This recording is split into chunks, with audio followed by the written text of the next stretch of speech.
Good evening, ladies and gentlemen. Welcome back to the Wilkie Experience. For those joining us for the first time, welcome. And today, I am excited because the person we have on today, I met him when I was quite young, actually. Young and stupid, if I should say. Met him at a party. Funny enough, party one of my friends hosted, and it was a bride. Yeah, so 10 pulls up and, he's all swagged up. He pulls up with a group of guys. I'm like, you know what? This is what happens in America. It looks like, these rappers move around with goons, yo. So, okay. I'm like, oh, who are these people? So that's my first time. So 10 gets to the bride stand and then looks at one of the kids. One of the kids is from George's, and he says to the one kid, hi guys. Actually, he said to all of us, he's like, hi guys, I'm 10. Now we all look at him like, okay, what's up? And then he's like, you guys don't know me? Oh, God. And then everyone's looking at him like, yeah, not quite, eh? But anyway, okay, cool. He's chill about it. And then a couple of seconds later, he's formed a circle now, and someone's doing the beat. And Oh, he's like, God. I want to rap for y'all. Yeah. And then he started dropping all the bars and everything. I was like, yo, okay, who's this guy? I got home, searched up his music. Now I understood why I needed to know 10. Anyway, guys, ladies and gentlemen, Tehn Diamond, how you doing, buddy? I'm good. That sounds like it would have been like 2010, 2009 even. Funny, it was 2012. Actually. Okay, yeah. I was thinking any time before, like, there's a certain, yeah, okay, no, that makes sense. I recognize that version. Oh, so you've evolved over time, huh? As we do, as we must. Yeah, as we must. Now, I like that. For those who don't know Tehn Diamond, so Tehn Diamond was a part of Few Kings, together with Take Fizzle and Junior Brown. So these guys so would you guys call yourselves a boy band? I've always wanted to ask that. Is that a boy band? Hip-hop supergroup. Oh, yeah. Okay. All right. It's a hip-hop supergroup. Yeah, think Run DMC, think NWA, hip-hop supergroup. All right, cool. All right, cool. But anyway, guys, when you talk about Rapless, you can't leave his name out of that equation because the boy is dope. But anyway, you know what? He featured on the first film to ever be on Netflix, first Zimbabwean film to be on Netflix, which is Cookout. And, knowing 10, I've known... Oh, sorry, Cook Off. Yeah. I don't know. You see, we've been in lockdown. No, it's all right. So everyone says Cookout. Everyone says Cookout. Everyone says Cookout. We've been in lockdown so much. I'm thinking, you know what? I need to be outside. It needs to be a cookout. I feel it's actually cook off. But knowing you from a distance, I remember when you gave that girl a kiss, I was like, 10 looks like you don't know what he's doing. Is this part of the script? Yeah. But I figured it was part of the script. It was definitely part of the script. But anyway, you know what, guys? Tehn Diamond every single morning wakes up to positive vibes, positivity. He's dropping gems on Instagram. That's just who he is. His purpose personified. He's a leader of a tribe called Tisungoda Zacho. You know what, Tehn? Tell us, what is Tisungoda Zacho? Man, okay, so Tisungoda Zacho means we are the diamonds they speak of. The sessions that I do, like Mondays to Fridays, although I'm on a break right now, every morning, 6:30 a.m. when I can, catch the time. It's called A Tribe Called TND. And it's basically about, for me, it's, expressing and a platform where I get to express and act out and live out what I believe my purpose in life to be is, which is to serve as a gentle or lasting reminder that purpose does in fact matter and that purpose does in fact prevail. So A Tribe Called TND is all about purpose. It's all about building belief in ourselves and in each other and ultimately in the nation at large. And the ultimate vision is for that to lead to building further belief in Africa. But it's all about purpose and self-belief, and the role that purpose plays in self-belief. That is big, bro. Like, how do you handle such a responsibility? I mean, like, no one tasked you to do it, but you did it by yourself. It's almost like I understand what you like, where you're coming from and why you do what you do, because like I have something similar called Mindset Mondays. So every Monday, it's almost like I feel the responsibility to encourage people on a Monday. So I mean, you're doing it every single day when you can. Like that's something big to actually carry. How do you handle the pressure of that? Because what happens when you can't? Do you just not do it? But you know people are waiting. 6:30 people are already on your Instagram. Honestly, it doesn't feel like pressure. I feel more pressure and I feel more of a weight on the days where I know I can't do it. It feels so deeply ingrained in who I am. And like one of the things I speak about is that, purpose is it serves kind of two functions. There's a function of like identity, and then on the other side there's the function of destiny or destination. So I feel pressure when I don't show up. Otherwise, like when I do show up, or knowing that I get to show up, I don't even think of it as like I have to show up. I get to show up. That makes my day, man. That makes my week. That makes life make sense for me. It's what I do. As much as like, I guess for someone watching it or listening to it will feel like, oh, he's bringing encouragement and positive vibes every day. Like for me, I'm giving to myself a period of the day before all the madness starts, where I'm just pouring fulfillment into my life. So it's a very, very special part of my day. And I guess part of my hope or the mission is to add more hours and minutes and moments that I can build out throughout the rest of my day to really support that purpose. But it's No, bless, brother. It's an honor more than a responsibility or pressure. I like that. I like that. You spoke of identity, and I'm gonna take you there real quick. Mm-hmm. Identity. So we know Tehn Diamond, and then we know Tendai Ryan Guni. So why, like, how do we distinguish between the two?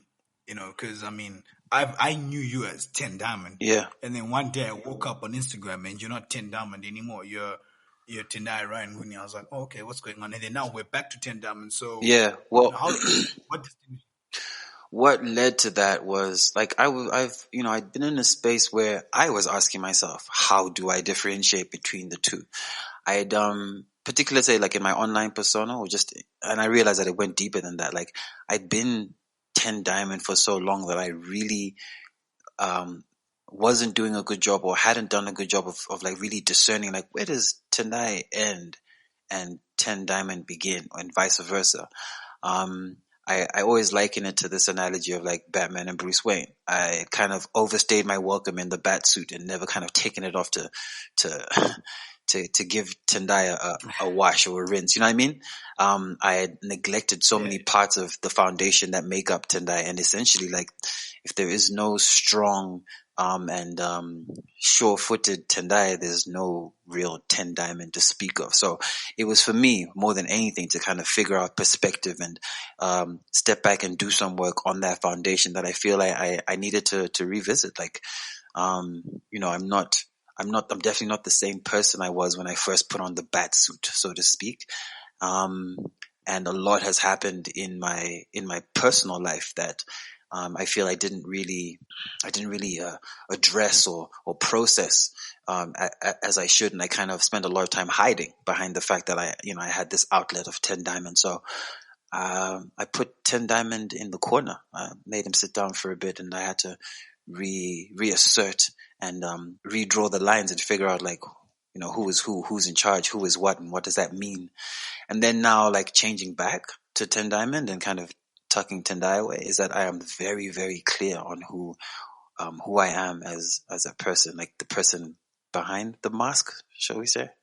Like, Yeah. And I've been able to rediscover the value in the person that I am, and what I went to like, reconfigure and find as far as my foundation. That it also put Tehn Diamond in perspective, and I realized that while I continue to go about this kind of because I'm in a process. I've been in a process of rebranding for about a year or two now. But now that I understand what the foundation looks like, I'm better able to value Tehn Diamond. And one of the things is just I don't feel like feeling so overexposed. I'd like to keep what I now know the value of tucked away where it is valued as well. Yeah. I'd rather. No, I like that. Yeah, I'd rather not. I'd rather not feel any obligation to share personal things or personal experiences And that's what's helped me kind of draw the fine line, because in my creative process as Tehn Diamond, I've always been very, especially in my writing for the most part, like, been able to write from a very vulnerable place in a very personal and open space. And without properly understanding the line between those two things, I've kind of like lived in that vulnerable space and kind of made Tehn Diamond do some of the work that was really meant to be Tehn Diamond. I hate speaking in third person. I'm speaking in third person about two people that I am, but it sounds ridiculous, but we understand. I hope. But yeah, so that's it really. Like, I know everyone's place now. I understand everyone's place and everyone's value, and I'm just restoring the order of things with that new understanding as well. All right, that is such a deep explanation, and obviously this is going to shed more light because obviously people are, they never get to ask you these questions. I'm actually privileged enough to actually be on this podcast with you. So, you spoke about being vulnerable, and like as Zimbabweans right now, how are you feeling about the lockdown? Do you feel like it's putting us, like, is it putting you in a vulnerable space, or how are you thriving during this lockdown? Because man, like, without content that people like you put out, most people will be struggling right now, but you're giving people, a reason to, wake up and look forward to the day. How are you taking the lockdown restrictions and everything? That same content feeds me, so I'm good. And I like, if there's anything I learned from last year's lockdown, I just learned that, okay, cool. Put a solid routine in place, give yourself some structure, and just know what your pillars are. And then I'm also fortunate enough, like, I happen to work for an essential services company, so I still have work to do, but for the most part it's remote. So my days are still filled with responsibilities and structure to them. And even if I wasn't working, I mean, last time around I wasn't working, but I made sure, like, I'm a creature of habit and structure and routine. And so I'm, the moment chaos starts knocking at the door, I put up as much order as I can, and that's what it's been for me.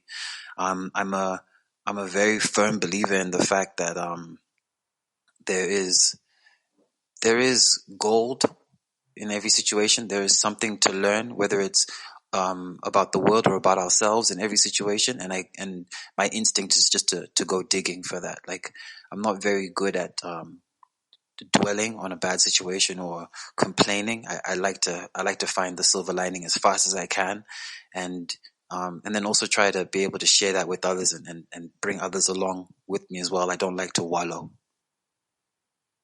Okay, cool. Okay, great.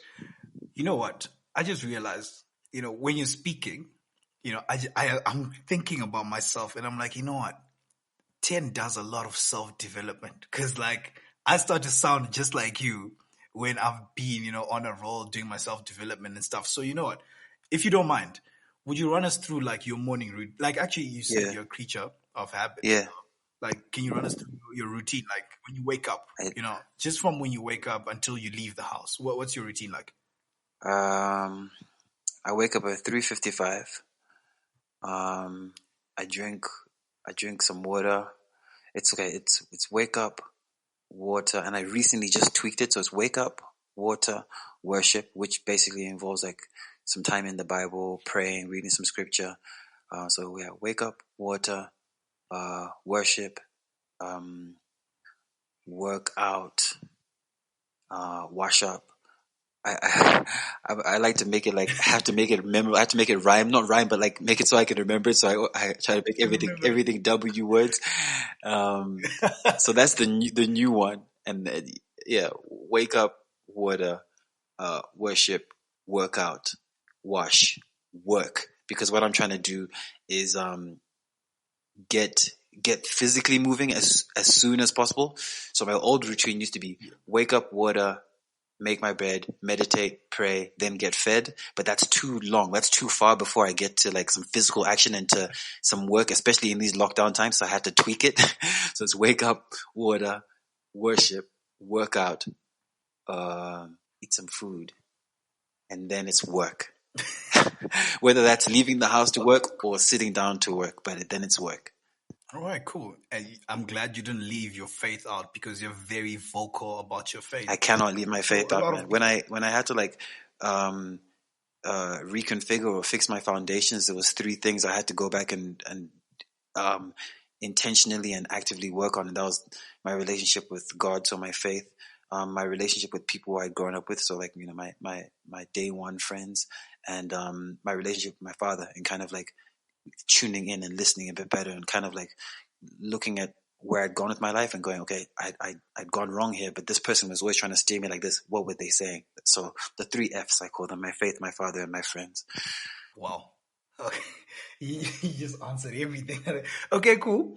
So I'm sorry.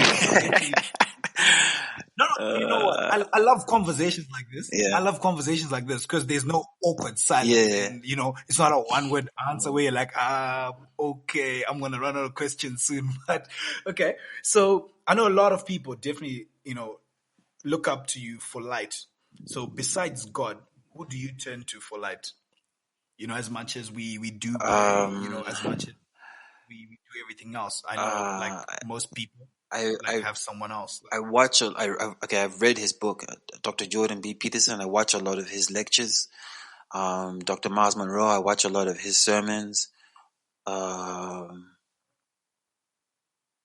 parents, I'm very dialed into. I'm trying to like listen. You know, as well. There, like trying to make up for lost times when I didn't listen so much.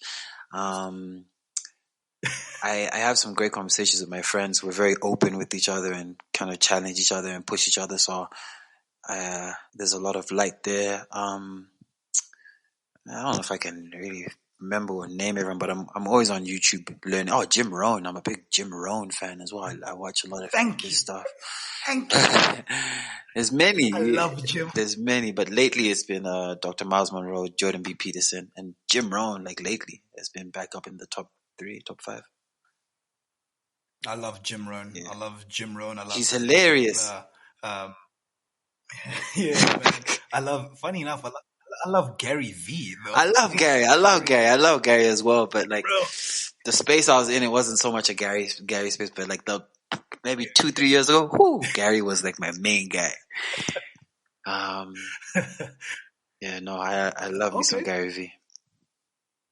No, great. So you're big on books. What are some of your recommendations on books that, you know, talk about purpose, or what great books have you read that, you know, that you would recommend to the listeners? Because for me, I think my biggest book has to be How to Win Friends and Influence People by Dale Carnegie. Like that one just does it for me. That thing is so clean. It's such a practical book. You know what I mean? It's so true. Like it's just straightforward. It's so true. And it's, I like, I read that many years ago, but, Man, I don't want to sound like a cliche, but honestly, number 1 is the Bible. Because one thing I found, and like it's like the last 3 years that I've really committed to reading it, you know, and what I found, and this was just from reading all of Proverbs, which I'd never done before, just all of Proverbs. I was like, wait a second, because I've read tons of self-help books and personal development books. I'm like, wait a second, man, all those books are just derivatives of this. Like so much of it is like just already in there and people interpreting or expanding on, which is brilliant, which I think is the purpose of reading the Bible. Like sometimes people read it too rigidly, or they give the responsibility of reading it to someone else, but like read it. Even if you're not religious, even if you're not, I don't know. It's just it's a book that's lasted for a long, long time, and it's rich with wisdom. And like it, I always like to think that as you read the word reads you. And that's the beautiful thing about it. It'll meet you where you are. So number 1 is the Bible. Seriously. What else is good? Man, I'm currently reading a book by Joel Osteen, Your Best Life Now. Okay. I'm also, because it'll be a physical book and an audio book. So the audiobook that I'm busy with right now is, sorry, I have to go in. It's the Win Without Pitching Manifesto by Blair Enns. Because I'm very passionate about branding and marketing, more so branding than anything. So that's me right now. That explains. Jim Rohn, marketing. Yeah, okay. Yeah, all right. Makes sense. What are you reading? Now, I used to do a lot of network marketing. So right now, we started. So I've got this thing called the book club. So every Sunday, we kind of just do a review, but we read a book every 2 weeks. Yeah. My followers and I. So we started with Start With Why by Simon Sinek. Oh, And classic. then, That's probably the so best. I had That's to probably introduce. the best modern day purpose book ever. Oh, yeah, because I mean, it's crazy how people never understand that it's all about the reason why you're doing something. Yeah. It's just that the reason why you're doing something can either be the reason why you don't do it or the reason why you do it. So, and then my mentors always used to say to me, make sure that your reason why is not the reason why you don't do something. I was like, Yeah. what did you say? Come back. It's mad. But right now I had to introduce them to how to win friends and influence people. Like, nah, definitely that one. They had to Oh, do you know what else is great? Napoleon Hill, Think and Grow Rich, classic. Think and Grow Rich. That's actually our next one. But I feel like before that one, we'll probably read the 5 second rule because I feel like a lot of people have all these little habits that they can't seem to let go of. Yeah. So when I read the 5 second rule, I dropped so many little bad habits. Like it works. It sounds stupid, but it works. It's like 5, 4, 3, 2, 1. You get up. Like that's how I wake up in the morning. 5, 4, 3, 2, 1. I'm up. Dude, that's I'm not trying brilliant. to. Like, I think Yeah. one of the crises that we have is like there's an execution deficit. So something like the 5 second rule sounds good. Like we tend to just over. I'm very guilty of it. Like I will. Like I'm happy to sit and plan and overthink myself into like 5 years ahead of a plan rather than just getting on and executing. So I'd love to read that book. So the next one is going to be Principles by Ray Dalio. We're going to Ooh. give it a go. I don't know if you can just read that one straight through and give a summary because that one is jam packed, like densely packed of like it's one of those that you have to keep dipping in and out of. Ooh, wait, so you've read it before? I've read bits and pieces. Like it's a lot. Yeah. It's not like I don't feel like it's a straight read and then like, oh yeah, let me summarize it. It's a lot, bro. You might end up doing a series because like the principles themselves, like it's almost like 50 Laws of Power. I guess maybe you have a better chance, but like it's almost like the 50 Laws of Power. They're almost like just great reference books, you know? Yeah. They packed with so much. Like those are good books. Now I'm gonna check it out. Speaking of Ray Dalio, and because I associate Ray Dalio with business. Let's talk business. Do you like any side projects? Like, are you business minded? Do you operate in that zone? Because I'm a serial entrepreneur, so that's really my main thing. I've got a couple of businesses that I run. So, are you into business at all? You know what? I used to always answer very quickly and say, yeah. But what I came to learn and really accept about myself is I'm very, very, I'm a fountain of ideas, right? And, my gift and my curse is that I procrastinate through planning. So to say that I'm maybe business intent, business. No, wait. What does Gary Vee say? There's entrepreneurs and wantrepreneurs. I spent a great amount of time being a wantrepreneur. That's the truth. So it's only in like recent years that I've kind of sifted away all the millions of ideas and gone, you know what? I'm focusing here. So I do have, side projects or things that I'm working on. I mean, even Tisungoda Zacho itself is a business that's in development. And then there's like the strategic brand development side of things that I do as well. Like I'm a consultant and now kind of growing that into an agency, which is part of why I'm reading the Win Without Pitching Manifesto and things like the 7-Figure Agency. Otherwise, I try not to have too many projects because I've got what's it called? Shiny object syndrome. Oh yeah. I'm very much a creative, Exactly, dude. but I'm you're like, very much a creative. Like, so, like I'm addicted to the next idea. dope. No, I'm like I used to be like that until I had to cut it down. Yeah. So now I collaborate more than anything else because I've got all these ideas. I felt like I was exposed so much. So all these ideas that I used to have, I wanted to implement them myself. Yeah. But look, I didn't have the time was there, but just trying to do like 7, 8 things all at once, it wasn't really working. Yeah. So now I come up with a great idea. Let's say it's to do with real estate. I find someone that I can have good conversation with, figure out where their head is at. I'm like, hey, yo, look, I was thinking for real estate, maybe we could A, B, C, D. I shift it onto them. and I just become a silent partner. That's how I'm operating now. I might have to come. It seems to be working. I might have to come and sit at your feet and learn this collaboration partnership thing, because I'm terrible at giving up control, or like I'm terrible at building teams, giving up control, all that. I'm terrible. I think for me it was more of the people that I kept around me. Everyone was always, just encouraging teamwork and stuff like that. Yeah. So I think it just got drilled into. That's what I'm saying. I'm coming around you, and I'm gonna learn, bro. Bro, anytime, bro. Anytime. I'm open to it.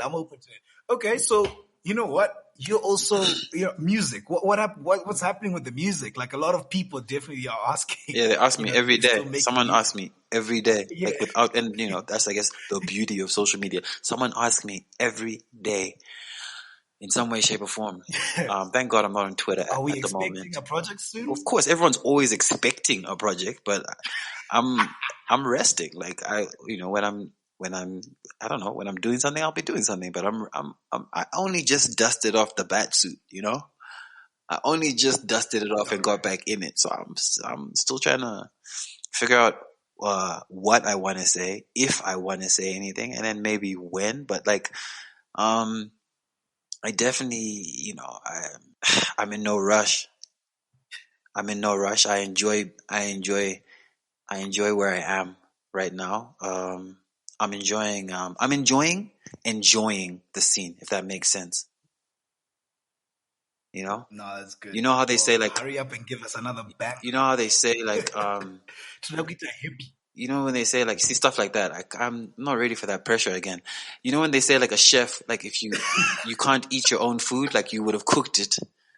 And like, if you're in the kitchen, you don't really enjoy eating the food as much. So like, being where I am, like on the sidelines or wherever I am, I don't know, in the locker room or even, I don't know, at home watching the game from home, I am enjoying the game again. Like, I'm loving what I'm seeing, and I'm like, that looks great. I like the way you're protecting your children. You're like, guys, hold on, Chimoni Mirirai, hold up. I'm doing me right now. Just relax. I'll be back, but not in my own time. No, I don't know if I'll be back, bro.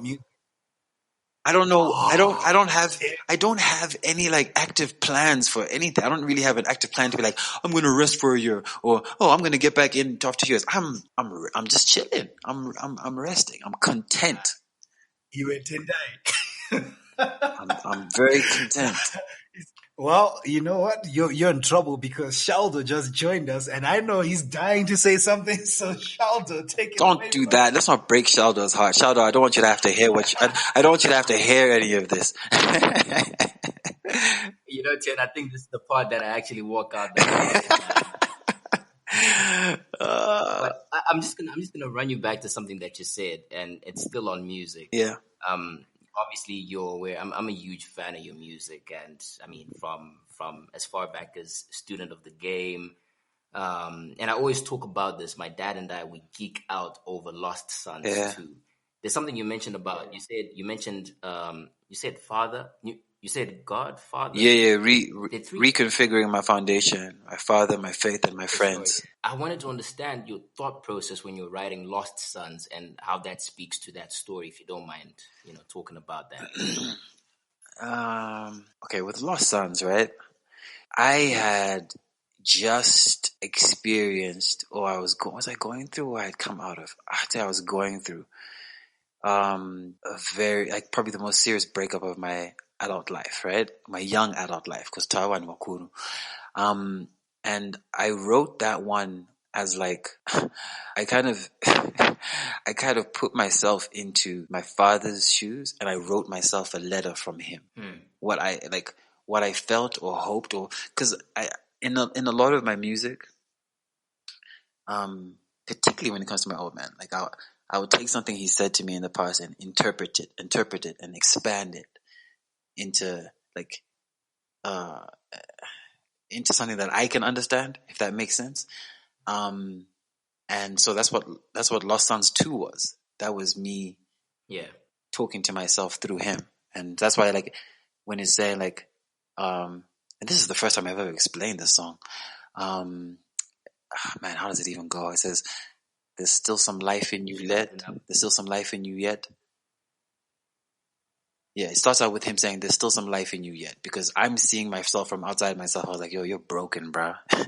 You're down. Yeah. Like you're not all the way there. And so that song is him talking to me and building me back up, but me talking to myself through him and building myself back up. And then even in the chorus, I think I used Kumanya Kuskushika. That's like a saying he's always said to me. He's always said to me. So that's why it literally goes, Jikanzina baba mwana kure kwandakava kure kwa uchaendawo, and you will get lost, but I pray you find your home.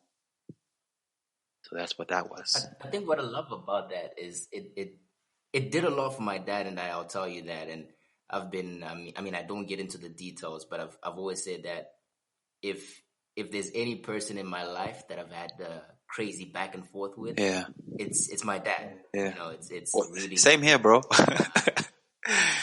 Yeah.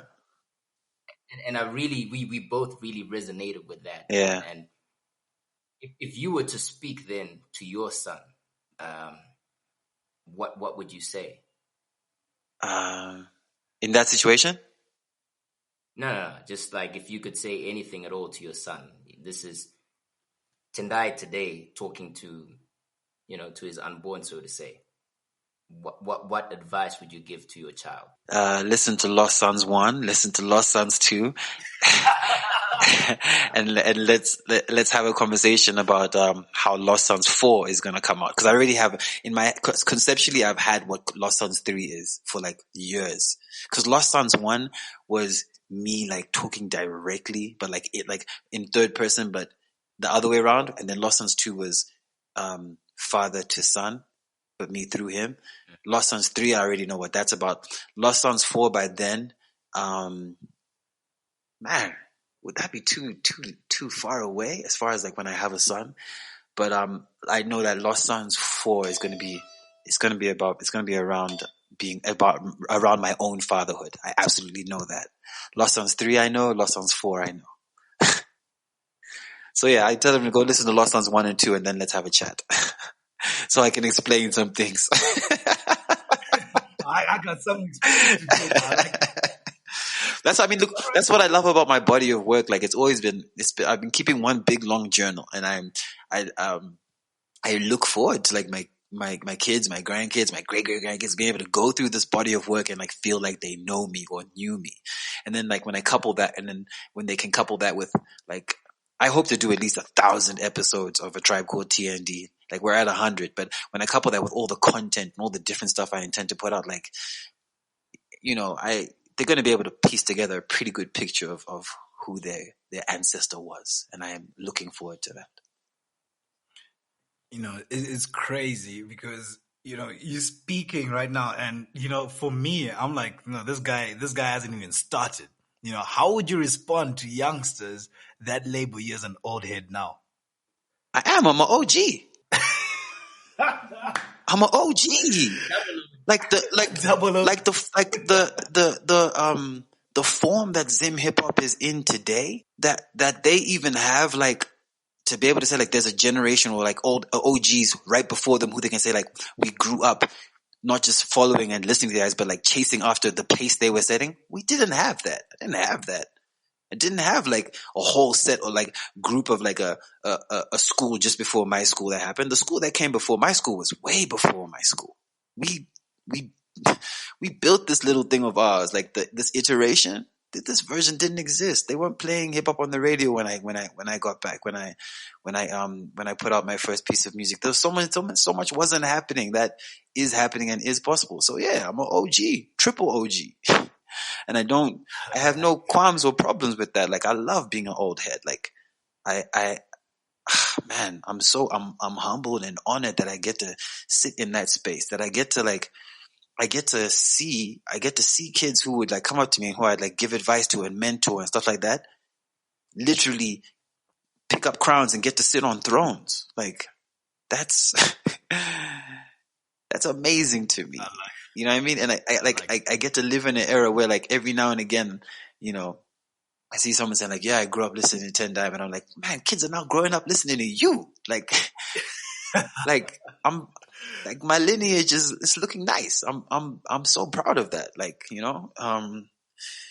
and maybe that's even a part of why I'm just resting. I'm like, do I want to touch that? Do I have, what do I want to say there? I'm excited and enjoying what I'm watching. The fruits of my labor are coming out in ways I never understood or expected. So I like being an OG. Nah, I like that. I like that. Actually, you know what? I've actually wanted to ask. So, like, when you achieve something, obviously you're achieving all these great I things. never But know I've achieved something. just I'm even terrible like, at that, by the way. oh, you know what? Then I think that's a good thing because I think most people sit there and they're like, what, I've achieved this, so I must be on this level. But then there's always that higher level, the next stage. Yeah. It stops like so. People don't then really move on to the next stage because they just feel like, oh, you know what, I've made it. Yeah. How do you handle that? Well, I mean, you've already said you struggle to know when you've achieved something. So, but when you do know you've achieved something, it's like, are you gonna be like Elon Musk? Like, I'm pretty sure you saw that, saw that tweet where someone was like, oh, Oh, you're Elon the Musk is now richest the man. Yeah, yeah, the yeah. world. And he's like, how strange. Okay, back to work. is, Um, is that how you function? It's like, okay, I've achieved this today. Then tomorrow it's like, I did good yesterday, but let's soldier on. Let's keep pushing. Is that how do you you are, or you're know? different? Do you know what this period of like rest, this creative hiatus, has done for me? One of the most incredible things is I've got to have so many conversations with people, and they have like, man, I've had people call me like, man, I've had long conversations with. Because I've always been very like accessible, so like even like my number. If you want my number, you can get it somewhere. Like I've said it on radio, I've said it on TV. I've just put it out there a lot, and like Yeah. I've got to learn of the kind of impact that my career has had through these conversations over the last 2 or so years, and that has been like this kind of process of like, Sha, you didn't do nothing. You've actually done a span, bruh. And like, I was never keenly aware of that. I've always been like, of course, in the moment, I've enjoyed like a good show, or like, oh man, my song is number one, or what. But like, I've never had that feeling of like, man, yeah, you killed it. You've done this. But like, it's from having it like like told to me that has really done a lot. So I don't know. I think where I have my sights set, so I guess so large and sometimes so ridiculous that it's hard to really appreciate the smaller wins, the smaller victories and what have you. But I'm trying to get better at that. But I don't, like I said, I don't like to, the same way I don't like to wallow in the negative. I don't really dwell on like the positive, on the winnings, like with the live episodes, right? Every single day is different. I'm very nervous when I do them, but like some days I'll do a session and they'll go like, 1,000 views. And then like I'll do one and it'll be like 300 views, but I don't care either way. It's not that I don't care. It's like, I just want to do the next one. I'm like, cool, let's do the next one. Every day is practice. Yeah. I don't know when the big game is. Every day is practice though. I like that. Every day is practice. I like that. All right, cool. Talking about practice, I actually just realized we haven't really spoken about cook off. So what are some of the biggest lessons or takeaways you got from your character in cook off? From my character wasn't that deep. I think it was like Really? you were the guy, the guys in the background, like the ones that just have the most impact, but they're just chilling in the back. And then all of a sudden, it's like, who made it happen? It's like, hey, it was this guy here. I don't know if I'm wrong, but I feel like I guess Prince is a very charming guy, charming, supportive. The thing about Prince is like a lot of Prince is kind of like just who I am in a relationship naturally. Like my 2 love languages, my top 2 are words of affirmation and acts of service. So Prince was like, It wasn't a lot of acting.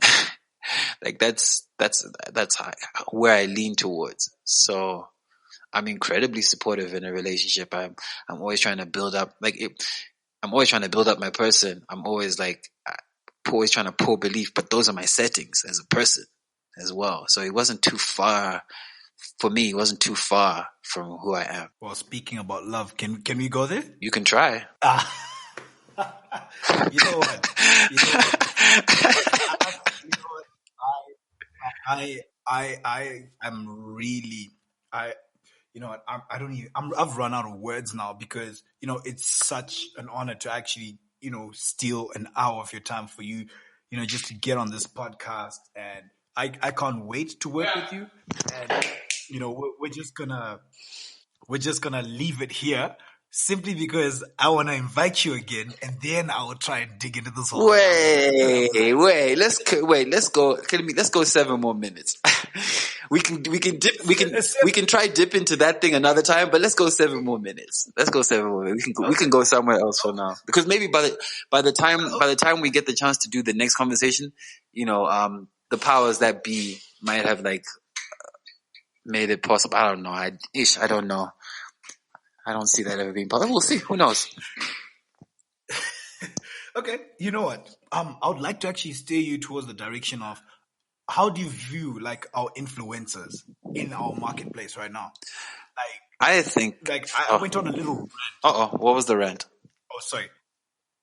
I went on a little rant because I was thinking and I was saying, guys, do you realize that being an influencer is like, it's a responsibility, because we mislead people so much. Well, they mislead people so much sometimes, you know, for their personal gain, and then kind of revert back and then say to people, "Oh, guys, nah, you know what?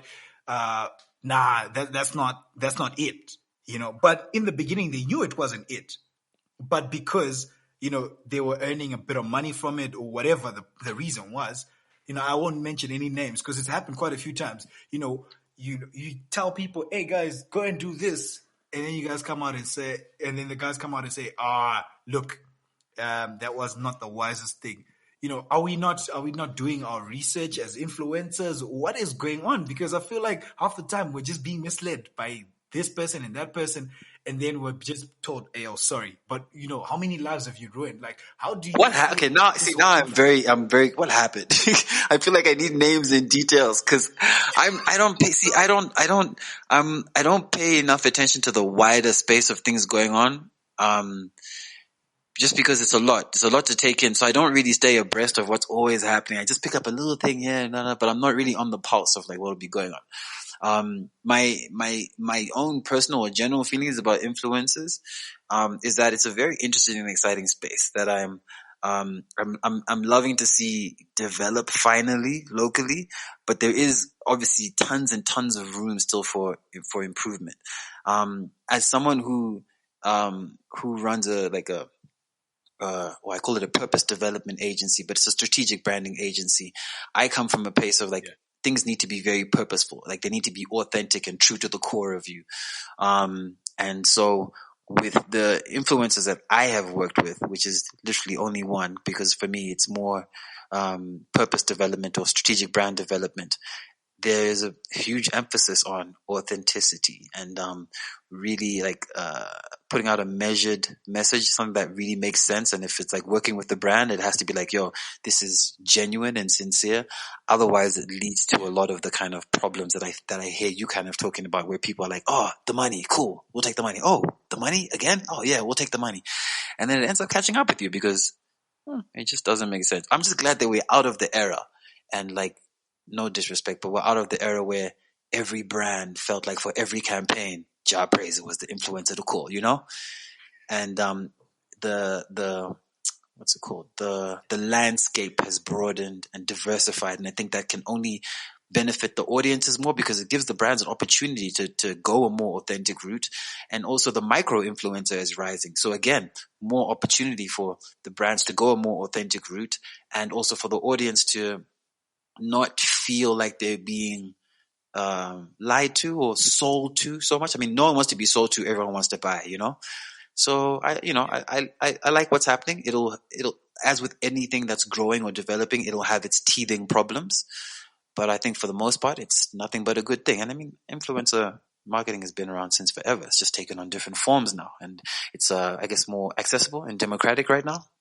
But with great power comes great responsibility, and we're not all used to that. Yeah, I'm actually loving the space that we're entering because, I see companies like Old Mutual, they're starting to reach out to, people that don't have so many followers. Because I think the influencer part of everything, as it was probably understood in Zimbabwe before, was probably how many followers does this person have and stuff like that. But then, it's for me, it's really just the impact. Yeah. The impact, just the influence that person has on, 2,000 people. Because, sometimes I look at my account, I've got 16K followers, and then, it's like, okay.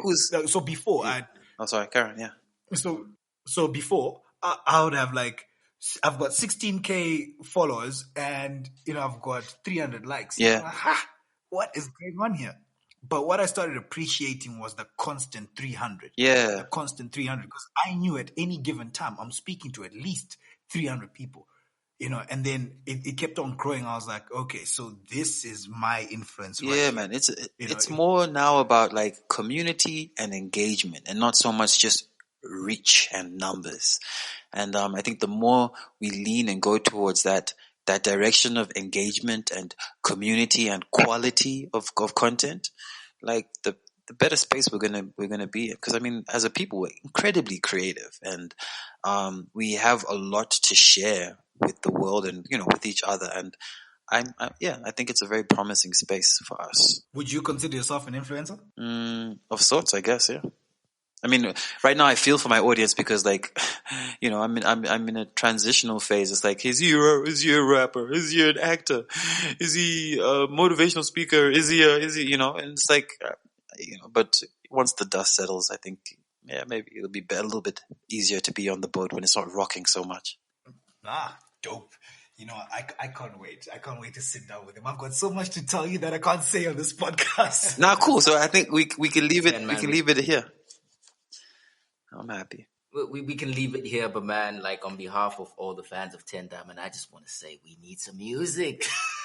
Bro, as a fan of Tehn Diamond, I'm with you, bro. We do, but it is what it is. That's the best response you could ever give him. But anyway, brother, thank you for your time. I really appreciate it. I can't wait to re-listen to this podcast because I just feel like I love authenticity and just the way you're answering questions as truthful as possible. And that's one thing that we need to keep encouraging the youth and everybody really. Yeah. Just to be yourself and just being yourself, because I feel like the authentic ones always win. The real ones always win. That's just how it is. Just like Gary Vee always says, kindness always wins. That's just how it is. So thank you so much for your time. Thank you so much for having me. We hope to have you back soon. Hey, maybe I'll be back with music. Thanks, brother. You have yourself a good evening, and I'll catch you next time. Thank you so much, man. Take care.